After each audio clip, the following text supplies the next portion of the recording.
Welcome to another episode of the Financial Armor Show. My name is Jose Rodriguez, investment advisor here at Cooper Financial, and your host for today, alongside my new co-host, Jaclyn Gladhill. How's it N- going, Jaclyn? New or just, stepping in here, Jose? Yeah, Come on. yeah, No, we're missing Tony, but he decides to play hooky once in a while. And for this month, he's definitely playing hooky more than he's here, in my opinion. But I'll cover for him. And as always, I love doing the podcast with you, and I got to meet you in person, yeah, and we laugh, we have a good time. So I'm excited. yeah. So that's what you can expect with both of us as the host of combination of us two, right? Yes. Because again, the theme, like I said at the beginning of the year, the young people are taking over. I'm Mm-hmm. going to be the new ongoing host. Well, it seems like it. and and then Brad is going to be every once in a while, maybe. Mm-hmm. And then maybe it's going to be Jacqueline and us for the rest of the year. Who knows? Yeah. And honestly, I mean, I got this compliment today, and I think I agree with it. I'm better to look at than Tony, anyways. So for our viewers, You it's know got to what? be more entertaining, right? Yeah. Yeah. So I recommend everyone tune in on YouTube instead of regular podcast. Yes. Yes. Yes.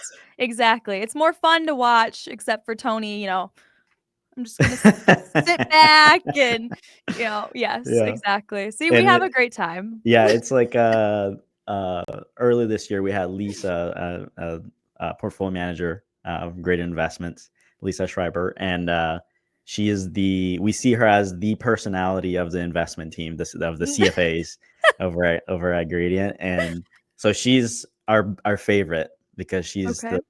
the like we said, better looking person of the team, and funnier person, more personality than all of them, which is very hard for people like CFAs. Yes. Well, and for that team too. I mean, there's a lot of personality within that team, but I think Lisa definitely shows it on camera the best. Yeah, yeah, and we're all in similar in age. So again, the theme of this year is we're taking over. Yep. So I'm gonna take over for Tony. We'll see how he feels about that going forward, but Yeah. I doubt he'll let me. But I do enjoy just talking with you, and honestly, I mean, how are you doing other than the podcast? How has your life been? How are you dealing with, I don't know, Monday? Today we're Yeah, filming well, this, so actually, I mean, dealing with Monday, that was the right question. Because because we record these on Monday, and for some reason, I just really needed my sleep this morning, and I overslept, Mhm. and I still made it to work on time, but you know, yeah, probably with a little some bags under my eyes, but Yeah. no worries. Yeah, I mean, I see you're still sipping some coffee, so you got Yep. that going for yourself, and just keep it up, keep a steady pace of that, and then you'll be good. No, yeah, but everything has been going good. We have a fun event coming up soon. We have Keith Gangl, Okay. which he has been on the show multiple times. He's a portfolio manager of Grading Investments, and a close friend also. He's going to be coming in to talk to our clients at a TopGolf event on September Wow. 25th. So if anybody that hasn't RSVP'd, please do so.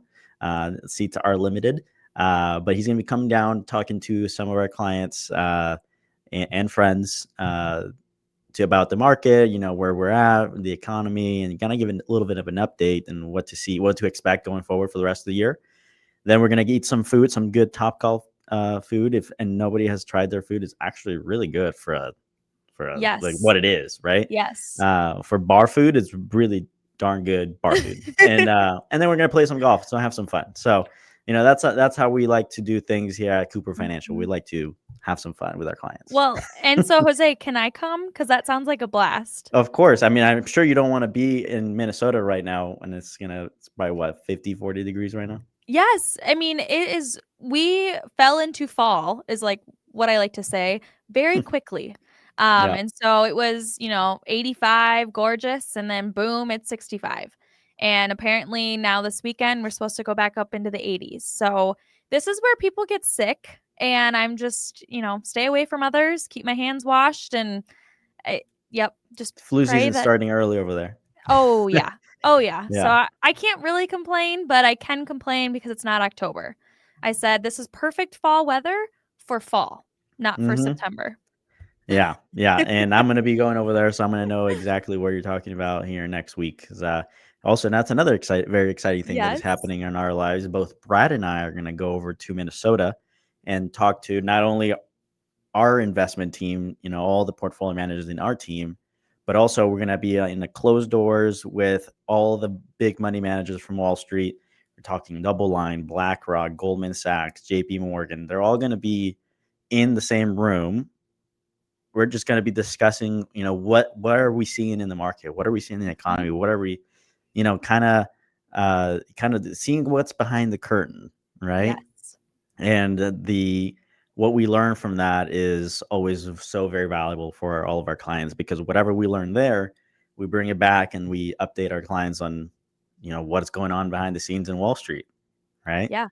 Yeah, So, absolutely. I mean, you're going to learn a lot. You're going to be around successful individuals that mhm, are going to guide you and make you more successful, and mhm, you can bring that all back to your clients, which is super yeah. exciting.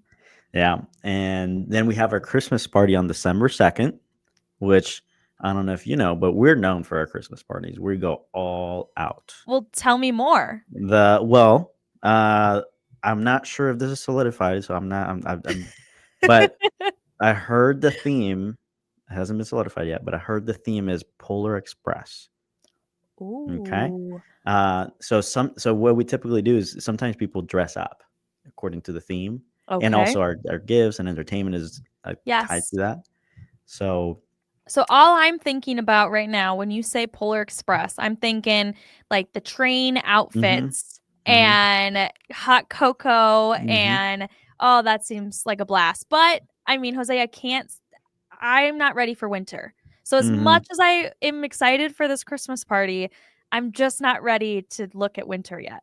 Oh, that's I dream for 6 months out of the year. When as soon as summer starts, I just dream of of Christmas, because that's the winter, and right now it's still in the Yes. 90s, 100 degrees still, so it's like, Yes. Yes. um, but no, So you're more than welcome to come to that, because there's a lot of people coming, so yeah, well, that sounds great. So I think what you and I have established during this conversation right now is that I need to go there for the winter and then you need to come here for the summer. And yes, that's just how we should live, you know? exactly, exactly, and that is the perfect, balance. Balance. Yes. Yes, as you will. Yeah, Oh. Well, and Jose, what yeah. is the topic today? I mean, we're talking about some things that are a little bit legal, right? And Yeah. legality of things. So what is the topic? Yeah, so today's topic is something that is very it's it's it's something that we have to talk a lot about, but it's hard to get into the weeds, but Mhm. we're going to talk high level, but just so you know, the laws surrounding what we're going to talk about today are all in this big booklet. It's, it's how thick do you think? 3 inches thick book that explains the laws around IRAs and how Wow. how someone inherits an IRA, because there's a lot of what ifs. Yes. What if a spouse inherits an IRA? What if a son, a non-spouse, inherits an IRA? What if a minor? What if Mhm. a disabled person inherits an IRA? What if no one inherits an IRA and it goes into Mhm. probate, right? There's all those different things that I just mentioned has different rules Mhm. and regulations on it. Well, and the number one thing that I have heard is to avoid probate. Mhm. That is the goal. That is what nobody wants to go through probate. So, Exactly. how are we going to avoid this? And before we get into that, can you just hold up the book one more time for our viewers? This is Ed Slott's IRA workshop book. Okay, so for our viewers that are viewing this on YouTube, I think that we should make guesses how many pages it is. Like, don't tell the answer, but in the comments, we should comment on how many pages we think this is and see who gets the closest or what, and I mean, that'll be kind of We'll fun. send You him a can t-shirt. yeah, or you can reveal it at the end of the show or whatever, but I mean, I have a guess. Wait, I'm gonna say, like, 365 is my guess. but Okay. okay. All I'm right. gonna tell you at the end if you're right or wrong. Okay, perfect. Uh, but no, every year, both Brad and I go to these workshop events with at Slott, where again we're just a small group of advisors that he trains to on their whole purpose in 3 days is to actually 2 days. 2 days is to update people on new IRA laws, Mhm. and they change constantly, and it's ridiculous. For example, I went to the one in February this year. Brad is going to the one in November this year. So every year they do this twice, and they change the book twice Mhm. because there's always something new coming up, right? Well, and the word permanent in legislative terms is Mm-hmm. not permanent. Nothing No. is permanent. Don't ever believe it's permanent, and this is why, because things change so often. Right. And by the time we update you and you think you know what's going on, the laws change anyway. So Mhm. so it's just a little extra investment that we'd like to do on our business to make sure that it's a due diligence, making sure that we're giving up to date information on IRAs. And also, by the way, after I go through the rules on inheriting an IRA, um, if there is a gray area that you're like, I don't know if I fall into this scenario or that ruling or not, just know that you can reach out to us, and we have at Slott's back office a bunch of tax attorneys and a retired IRS agents at your disposal. If you have any of the people listening or watching on YouTube, if people have some very interesting kind of in gray area question about this situation, is we can answer that for you. We have that team available for us and for our clients. Yeah, yeah, and having someone in that back pocket of yours and for your Hmm. clients is really important because they not only get you, they get you, Brad, and Ed Slott, basically, Yeah. right? And Yep. so, Jose, what are some of the rules that come with inherited IRAs? Where should we start? So let's start with a spouse. Okay. Okay. What if a spouse inherits an IRA? Well, hopefully it was added in the beneficiary form that the spouse is Mhm. there as the beneficiary. But that is the simplest one. That one, it just becomes theirs, as if Mhm. it's just added to their. They have well, actually they have two options. They can either add it to their existing IRA that they currently have, and it's just go to all turns into one, which is theirs, or which I have seen before is they turn it into an inherited IRA. Now, why would a spouse want to do that? And is from the cases that I saw in the big booklet is if somebody is under the age of 59 and a half. Okay. If you are, let's say someone is in their 50s and they inherit an IRA and they put it into their, they turn it into Mhm. theirs, right? They're 50 years old. They technically cannot take money out without the penalty, Okay. right? Because they're not 59 and a half. Mhm. But let's say this person wanted to take money out, was planning on taking money out before 59 and a half. So essentially, they want to tap into that. They can, the surviving spouse, can say, hey, I want to open an inherited IRA instead. And then they have the option to tap into the money because it's an inherited IRA. Mhm. So that's what would happen with a spouse. They don't fall under the 10-year rule, which is that's a new rule that happened in 20 from the Secure Act in 2020, Okay. which became valid or in action in 2020, where non-spouses inheritors of IRAs have 10 years to liquidate that account. Okay. Wow. So, what are non-spouses? Typically, non-spouses are kids, Mhm. maybe friends or neighbors that you might want to have as a beneficiary, right?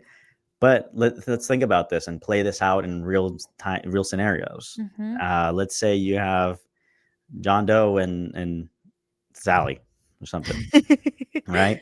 They both pass away and they have, let's say, $1 million of IRA money. Wow. Okay. And they have one kid, and that one kid inherits that.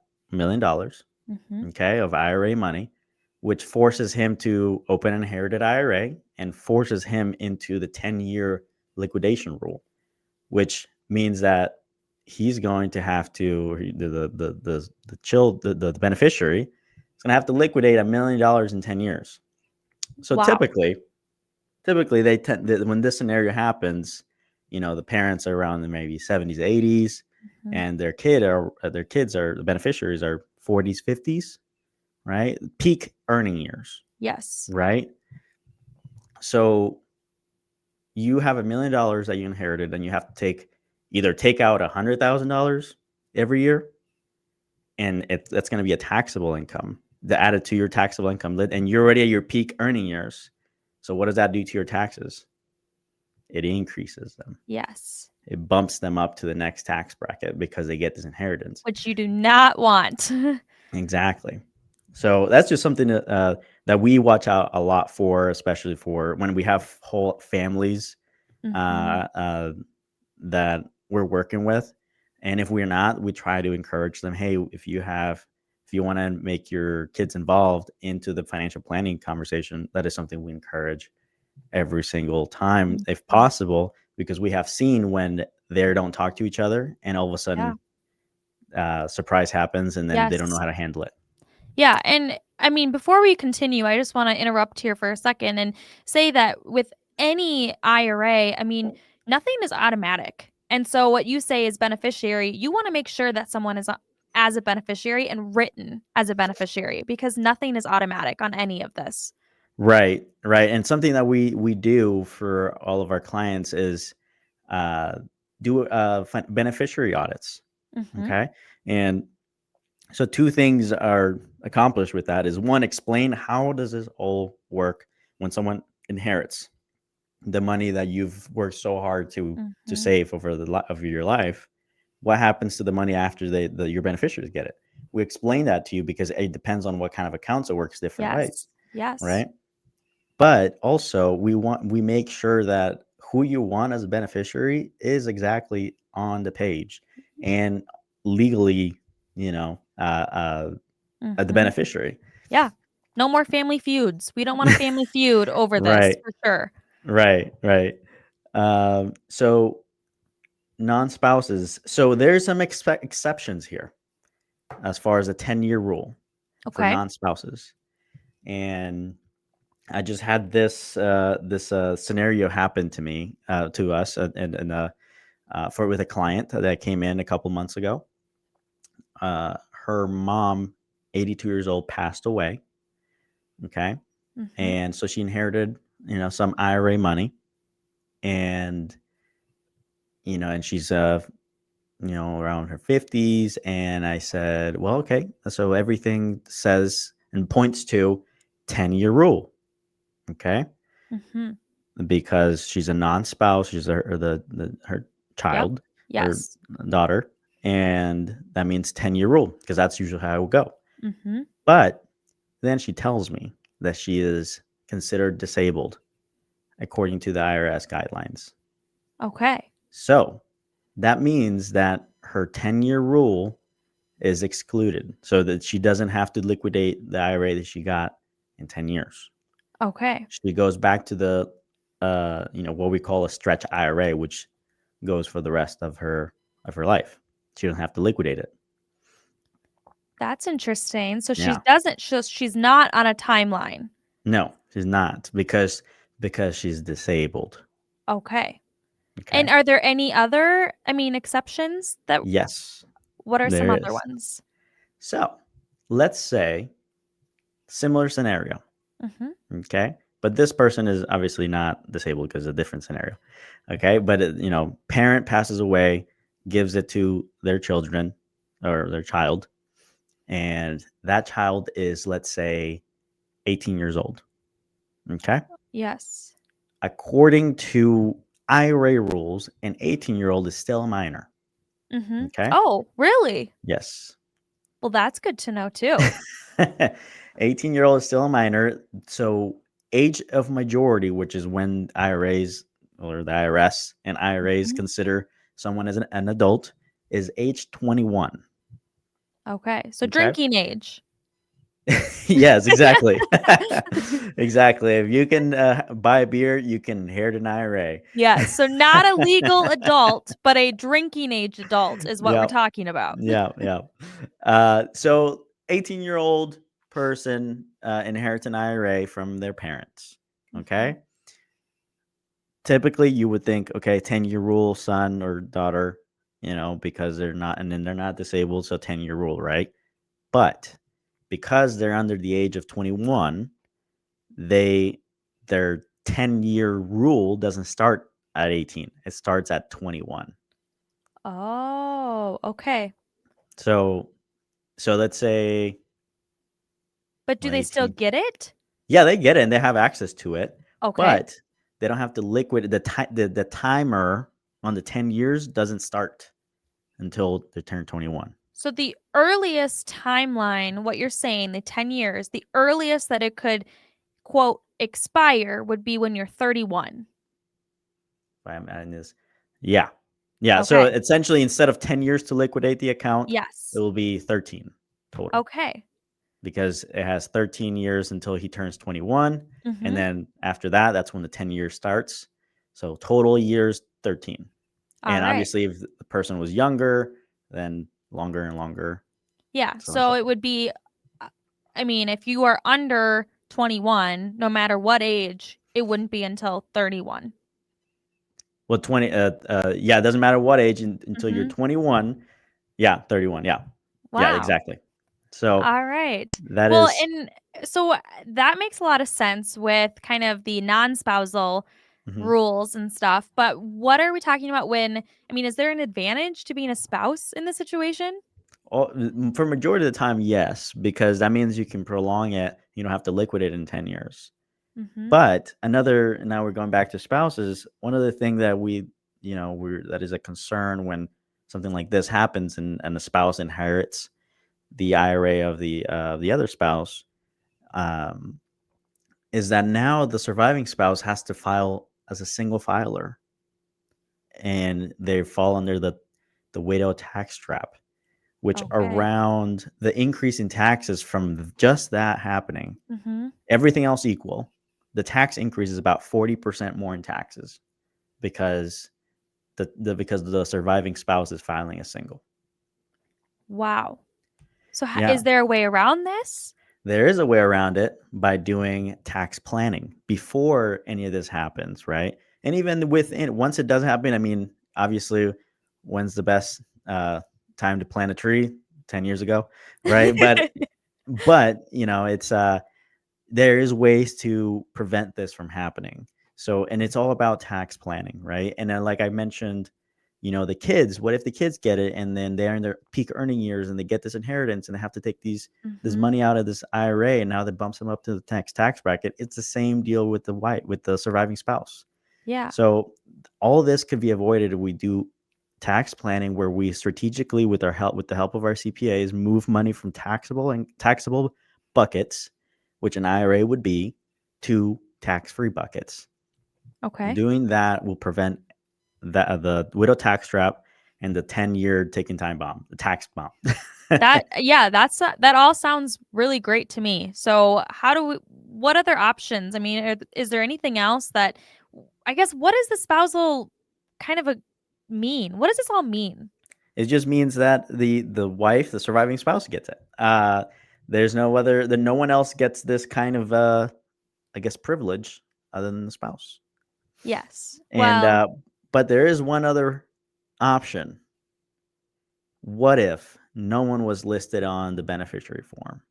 which I'm sure this happens, like I That said happens earlier. I mean, way too much. Way too much because it's not a requirement when you open an account uh, uh, anywhere. It's not a requirement to put a beneficiary on there. By the way, we yes. require it. We won't open an account unless Hmm. we know there's a beneficiary on there. Because you guys plan for the future. Yeah. Well, we've seen a thing or two. So let's say what happens with an IRA that doesn't have a beneficiary, right? So it goes to probate, and then whoever the kids are, whoever wants to, Hmm. hash it out in court with probate attorneys and pay that fee. They're going to eventually figure out who is it the funds are going to go to, right? And Yeah. most likely, I mean, it's probably going to go to the kids anyway, Mm-hmm. the surviving kids if there's no spouse. So let's play that scenario out. Eventually, the court figures out and says, "Hey, it's going to go to the kids." Okay. Uh, Now that 10-year rule just turned into a 5-year rule. So now, let's say that kid inherited $1 million. Now they have to liquidate $1 million in 5 years. Just and on top of probate. Yeah, yeah. So Wow. probate fees from the attorneys Mm-hmm. and all that, all those things, and the taxes paid on the extra taxes paid on the having to liquidate this funds in 5 years. Wow. Yeah, that timeline, I mean, you think about it, like 5 and 10. I mean, we're basically comparing the two, right? So 5 Mm-hmm. years and 10 years. That's half the amount of time. And 5 Mm-hmm. years goes by like that. I mean, Mm-hmm. wow. That is a short time span. So how do we prevent all these disasters from happening? Right? Is beneficiary audit, right? That's the Mhm. easiest one, right? Because that's just a beneficiary form. Yeah. And some tax planning. So when someone does inherit an IRA, uh, well, first, it's not that big. Maybe it's not that as large of an IRA. Or if they get an inheritance in general, wouldn't it be nice if the inheritance is tax free? That Yes. would be much better than taxable, Yes. right?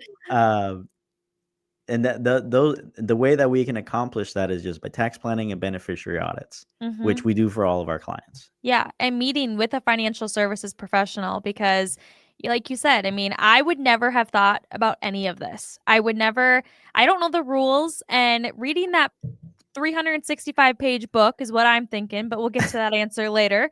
But I mean, that's just a lot of information. And Jose, you are the expert. And so you know all about this. You read the fine print and you plan ahead. And so clients, working with a financial services professional will really help you in the long run and help all of your beneficiaries, your kids, your spouses, whatever it comes down to.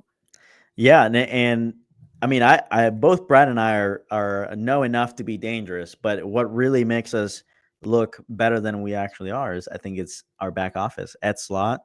Yes. Because I talked about a lot of this, a lot of the different rules, and there's a lot of room for confusion. Trust me. In this book, there is multiple cases, as in court cases that Mhm.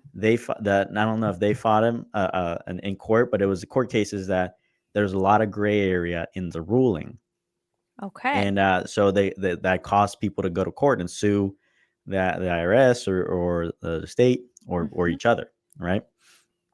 So, and then they describe those cases in there, and also a new rule was made because of those cases. So we study those here. But if you find a very specific, the listeners, if you find a very specific the situation where you don't know where you fall in these Mhm. categories, then you just reach out to us, and then we ask the team of tax attorneys that we have at our disposal, and then they'll answer the question for us. Yeah, that's fantastic, Jose, and I appreciate all of your knowledge today about this because you're right. I mean, every single situation and person situation is going to be different. And so discussing that with your financial advisor is what's going to keep you out of that probate, keep you out of the new tax bracket, and make it so it's worth your while and all that money that you worked so hard for. I mean, put it to use, don't waste it, right? Yeah, don't give it to the government. Yes. Uncle Sam is gonna come knocking, and you don't wanna Yeah, answer that door. So, yeah, yeah. all Uh, right. Well, Jose, I mean, what can you tell us about the page numbers, or should we save it yes. for So you were close. Oh. The amount of pages on this book is 411. Oh, okay. 411 pages, and they're not little pages. They're big Yes. pages. This is bigger than my face. Wow. Wow. Well, I mean, I would guess it's probably, like, what, 5 pounds? I mean, that's just Yeah, huge. it You don't is want very that. it's very heavy. It's You don't very want that heavy. in your backpack, right? No, no, it'll hurt your back, and this is the one that we got in February of this year. When Brad is going to get a fresh new one later this year in a couple months when he goes to this training, uh, and it's probably going to be all changed up anyway. But Yeah. if there is any big material changes, we will let all of our listeners know, because especially, for example, the Secure Act that changed a whole lot of things. Yes. So we will keep people updated, and if anybody has questions, reach out to us. Yeah. Yeah. And how do they get a hold of you? So if they want to get a hold of us, they can give us a call at 888-390-5277, or go to the Financial Armor Show website, financialarmorshow.com, and schedule a no obligation appointment consultation. Yeah. Yeah. And tune in to the podcast because I had a blast with you, Jose. I mean, this was fun. I learned a lot, and I'm sure we had some fun with our viewers. So, viewers, be watching this and instead of tuning in, but that's okay if you tune in too. But it's fun to watch us have a good time together. So, Yes, and let us know also if uh, Jaclyn is should just permanently replace Tony. I'm whatever you guys want. I will make it happen. Right? all We have to right. listen to the people. Yes, yes, absolutely. I mean, and I'm looking forward to seeing those answers on or those guesses on the books or on the book pages because Yeah, I was pretty darn close. So I'm yeah, assuming our viewers can beat that. I really do. So all right, yeah. Jose. Well, thank you for this episode, and tune in next time for the next episode, and maybe Tony will be back. Maybe. And yes, so that does it for this episode of Financial Armor with our host Jose Rodriguez.